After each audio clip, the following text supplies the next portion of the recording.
The Danger of Halloween.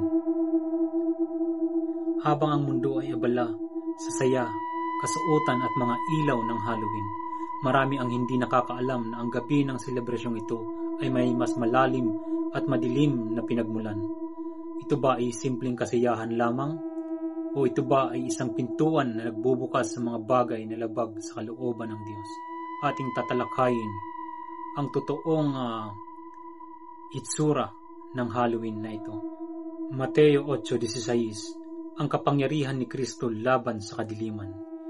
Nang dumating ang gabi, dinala nila sa kanya ang maraming sinasapian ng mga demonyo.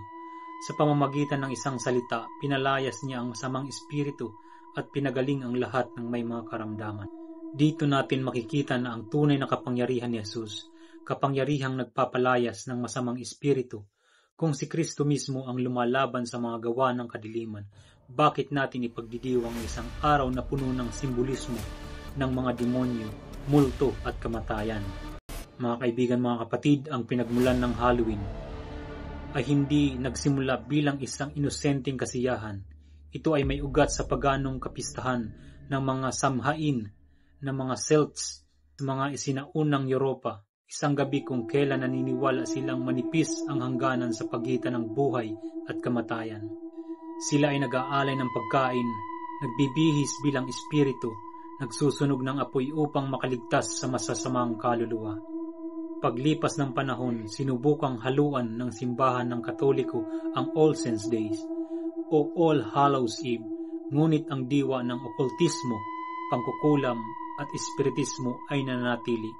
Kaya sa kabila ng modernong itsura nito, ngayon mga candies, maskara at costume parties, ang espiritu ng Halloween ay nakaugat pa rin sa mga gawain ng kadiliman.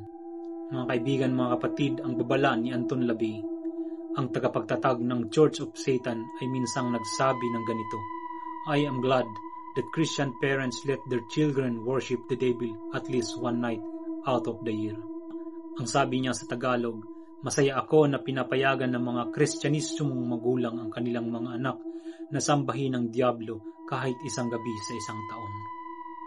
Isipin mo yan, kapatid, mismong ang tagapagtatag ng simbahan ni Satanas ang nagagalak tuwing ipinagdiriwang ng mga Kristiyano ang Halloween. Kung siya mismo ang nagsasabing ito ay pagsamba sa Diablo, hindi ba't malinaw na ang babala sa 1 Corinto 10:21 hindi maaaring pagsabayin? Hindi ninyo maaaring inumin ang kopa ng Panginoon at ang kopa ng mga demonyo.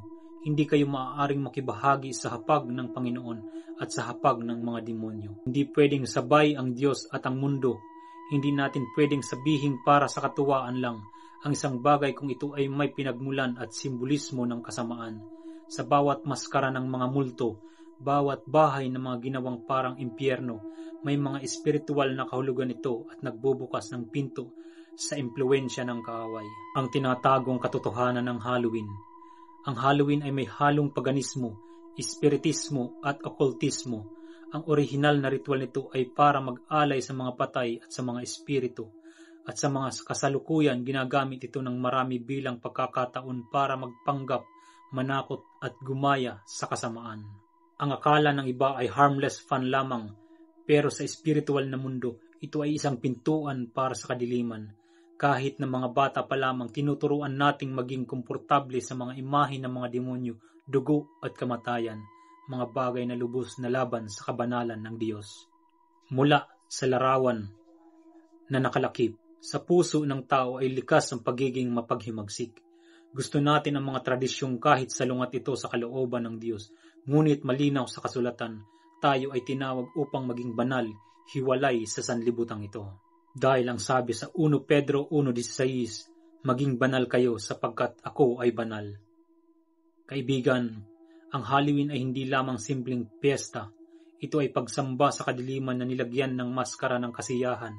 Ito ay nakaugat sa okultismo na ginamit ni Satanas upang linlangin ang mga tao. Ang mga Kristyanismo ay tinawag upang hindi makisama sa magawa ng kadiliman, kundi upang ilantad ito. Hindi natin kailangang i-Christianize ang Halloween dahil ang ugat nito ay masama. Ang mali ay nanatiling mali gaano pa man ito, bihisan o katuwaan o kulay. Kaya mga kaibigan, mga kapatid, Bilang tagasunod ni Kristo, dapat nating piliin ang kabanalan kaysa sa kasiyahan ng mundo.